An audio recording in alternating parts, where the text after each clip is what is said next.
So every time you came home on leave or you came back from combat, like, you're a local celebrity. So now you come back when you're out, and you're no longer that local celebrity. You're thinking you're going to be the local celebrity. Yeah, you think you'd be like, hey, I'm back, guys, hey. Where's the parade? Why am I not the Lions game anymore? Yeah. Where's my VIP seats? Where's my donations? My this, my that?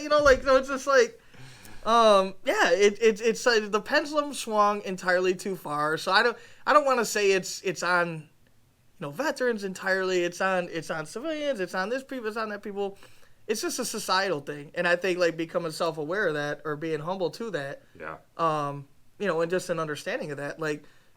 We didn't, I've been through some great times being a veteran. Like, I've gotten a lot of stuff. I got a freaking motorcycle because I'm a combat veteran. A free motorcycle. Yeah. I mean, like, a badass one, too. So, I mean, that's awesome. I mean, I've had a whirlwind weekend, for, paid for everything for my daughter. Like, we've been Pistons games, been on the floor. We've done a lot of cool things. And I'm eternally grateful for all that.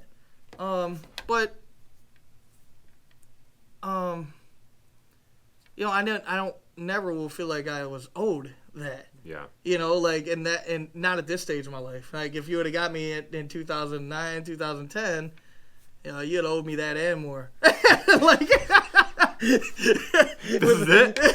Like, hey, let's got some more. I need to do some more customization, new bikes on this bike. Do you know how long I was there? Do you know what I ate? Like, I mean, like... Did you see my old bike? I mean...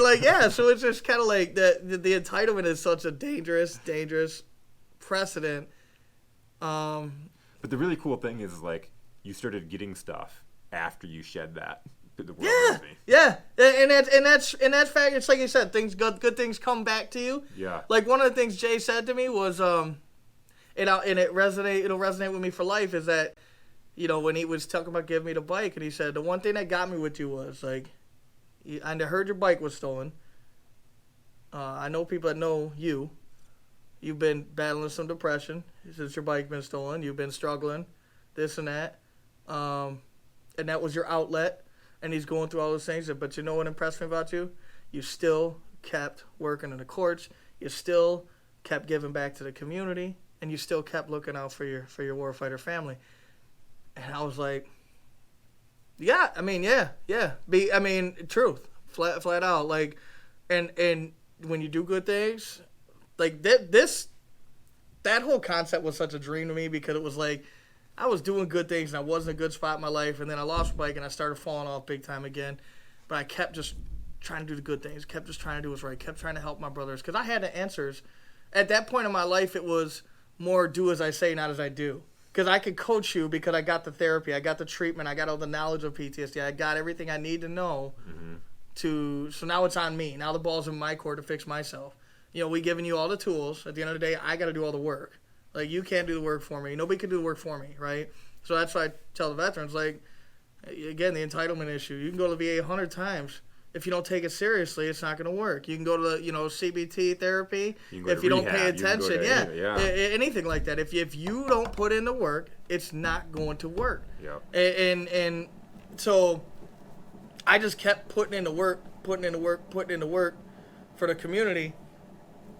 And that was one of the things with Jay was like, that's what really impressed me. Like, that you were still persistent. I said, hey, and you know what's the craziest thing about him saying that is? Like, literally, I was in such a bad spot. Like I said, I remember the road. I was literally pulling out my apartment complex on Pontiac Trail on my way to the courthouse to go mentor. And I literally told him, I was like, it's funny you say that, because I was literally just on my way to court because I was in tears thinking, like, I can't keep doing this. I can't keep helping them without helping myself. I can't keep telling them what to do while I keep falling apart behind closed doors, So I was really close to saying, like, I got to step away from mentoring, And then Jay, and he comes in. just coming in the picture, just like that. It was like, man, that was keep just doing what you're doing. Yeah. And it was like when you talked about like the God's way sign of like you got to go back into your service. Go back into your service. Yep, and it's a transitional relationships in life. Some stay, some go, some you meet one time and they change your life forever, and you remember them forever.